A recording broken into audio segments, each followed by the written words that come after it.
प्रश्नकाल यानी वो सवाल जिसका पूछा जाना जरूरी है। नमस्कार, मैं हूं सुशांत सिन्हा और आज प्रश्नकाल में वो सवाल जिसका जवाब पूरा देश जानना चाहता है। जुलाई का महीना शुरू होता नहीं कि मानसून दस्तक देता नहीं और देश में हाहाकार मच जाता है। नाले जैसी बहने वाली नदियां समंदर बन जाती हैं और इंसान की बस्तियों पर पानी का ऐसा हमला होता है, लोग उजड़ जाते हैं, जान माल सबका नुकसान होता है और अब करोड़ों में नहीं अरबों में होता है। बिहार में बाढ़ से ऐसी ऐसी तस्वीरें आ रही हैं जिस पर नजरें ठहर नहीं पाती, लेकिन ऐसा पहली बार नहीं हो रहा है। अभी कुछ दिनों पहले गुजरात में यही हाल था, उसके पहले असम में यही हाल था, उसके पहले पूर्वोत्तर के दूसरे राज्यों में ऐसा हुआ था। मतलब पूरा हिंदुस्तान करा रहा है। इससे कितना नुकसान होता है आपने कभी सोचा है? और क्या इस नुकसान को रोका नहीं जा सकता? पहले जमीनी हालात देखिए, फिर आंकड़ों के जरिए बात करें।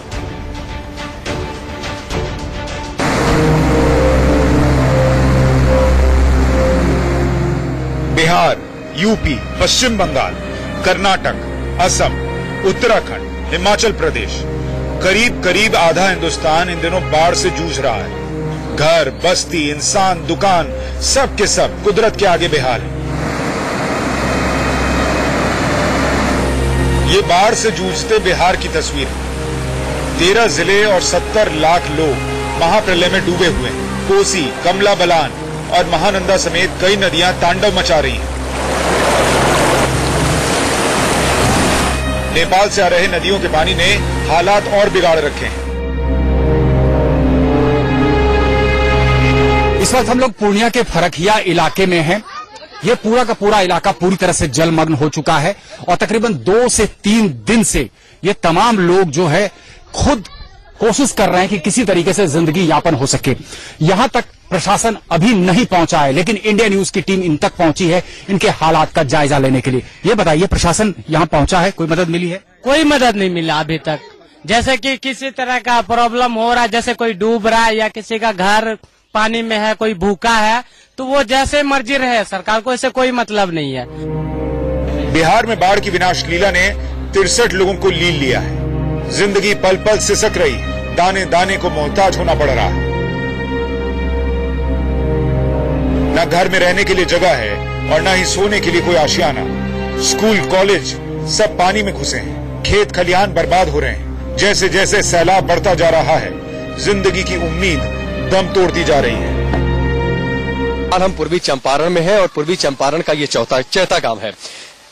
आपको क्या लग रहा है कि ये नदी है, तालाब है या फिर कोई पोखरा वगैरह है? ऐसा बिल्कुल नहीं है, ना ये नदी है ना कोई तालाब है। बिल्कुल सपाट सड़क है, पक्की सड़क है और यही हाल है, यही वास्तविक स्थिति है बिहार के 18 से ज्यादा जिलों में। सुनील दिखाएं, आप देखिए मेरे बाईं ओर, आप जिधर तक देखिए उधर पानी पानी नजर आ रहा है। ये पूरा खेत हुआ करता था, खेत है ना पूरा? ये फसल जी, फसल लगा हुआ है सर। ये क्या बोया हुआ था? इसमें धान का फसल लगा हुआ है और ये पूरे फसल से भरा हुआ जगह था। इधर और इधर भी ये दोनों फसल से भरा हुआ जगह था, जो आज बिल्कुल पानी से जलमग्न हो गया है। पानी के चलते जी। अच्छा, ये सोते कहाँ हैं आप लोग? सोने में दिक्कत नहीं होती है? स्कूल में। स्कूल में सोते हैं जी। रोड पर सोते हैं, हाँ? पुल पर सोते हैं, रोड पर सोते हैं, रोड पर सोते हैं, पुल पर सोते हैं, रोड पर सोते हैं। 3 दिनों से बाढ़ की मार झेल रहे बिहार के लोगों पर एक और खतरा मंडराने लगा है और यह है महामारी का खतरा। जैसे जैसे पानी उतर रहा है, लोगों को महामारी की चिंता सालने लगी है। पूर्णिया से शिवपूजन झा के साथ राकेश कुमार पांडे, पूर्वी चंपारण, इंडिया न्यूज।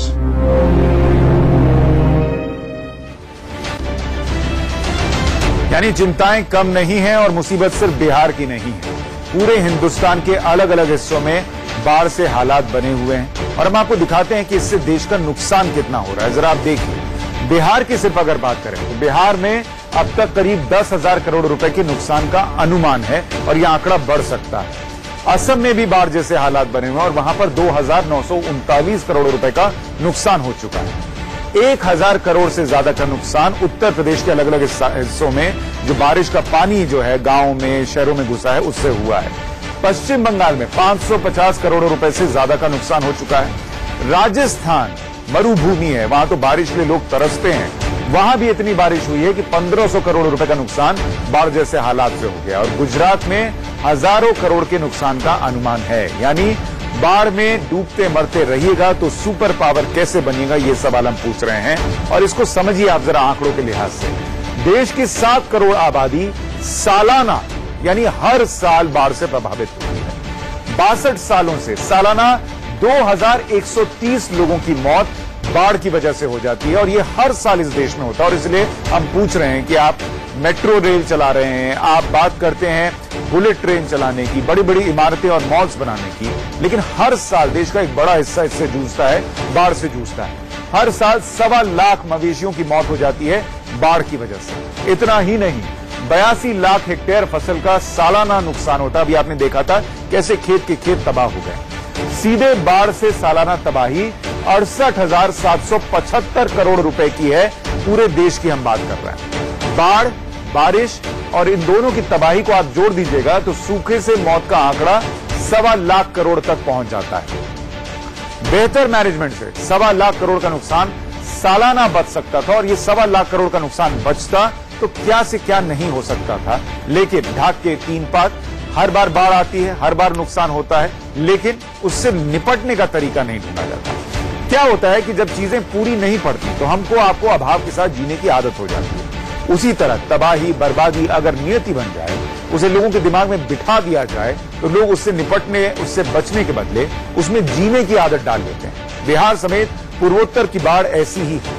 इस बाढ़ से होने वाली तबाही कैसी है, जरा उसे भी देखिए और तस्वीरों के जरिए समझिए।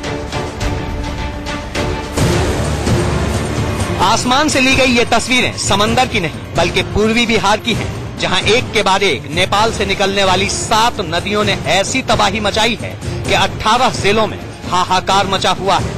सालों बाद इन नदियों में एक बार फिर शोक की लहर दौड़ रही है और डर इस बात का है कि थोड़ी बहुत पटरी पर लौटी बिहार की अर्थव्यवस्था की कमर फिर से टूट सकती है, क्योंकि 20 से अधिक बड़े पुल बह चुके हैं, 100 से ज्यादा पुलिया बह चुकी है, 70 लाख से ज्यादा लोग पानी में हैं, 1,88,000 लोगों को सुरक्षित जगहों पर पहुंचाया गया है और हजारों हेक्टेयर की फसल बर्बाद हो चुकी है, हजारों मकान टूट गए हैं।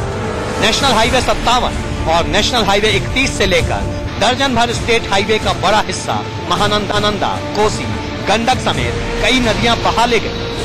वैसे तो अभी बिहार में हुई बर्बादी का कोई ऑफिशियल डेटा नहीं, लेकिन प्राथमिक तौर पर इस नुकसान का अंदाजा 10,000 करोड़ से भी ज्यादा का है।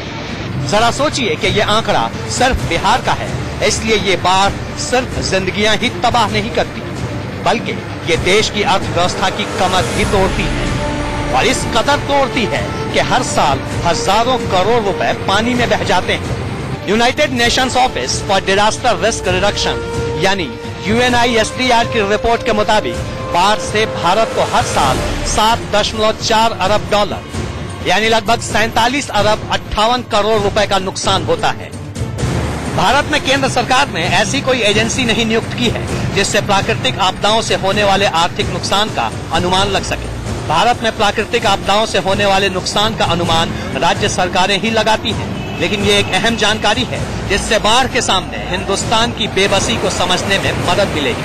सूचना के अधिकार के तहत जल संसाधन, नदी विकास एवं गंगा संरक्षण मंत्रालय से मिली जानकारी के मुताबिक देश में साल 1953 से 2012 तक हर साल विभिन्न राज्यों और केंद्र शासित प्रदेशों में औसतन 1,499 करोड़ की कीमत की फसलें बर्बाद हुई।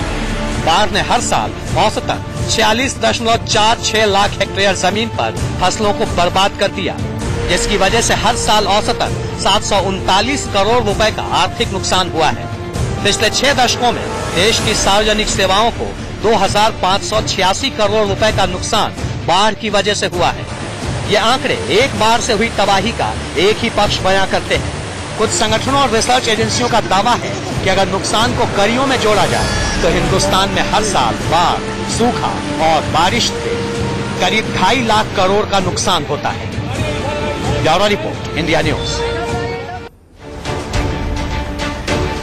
ठीक है, ये समझा जा सकता है कि बारिश कितनी होगी इस पर इंसान का बस नहीं, बाढ़ आएगी या नहीं आएगी इस पर आपका बस नहीं, लेकिन अगर बाढ़ आए तो उससे निपटने की तैयारियां तो की ही जा सकती हैं और इस मुकम्मल तरीके से की जा सकती हैं कि जानो माल का नुकसान रोका जा सके, हर साल होने वाली हजारों करोड़ के नुकसान को रोका जा सके, मवेशियों की मौत को रोका जा सके और जो पानी जो नुकसान पहुंचाता है, अगर उसको कहीं हम स्टोर कर लें तो सूखे के वक्त में उसका इस्तेमाल किया जा सकता है। लेकिन हर बार, हर साल वही रोना होता है। प्रश्नकाल में आज के लिए इतना ही।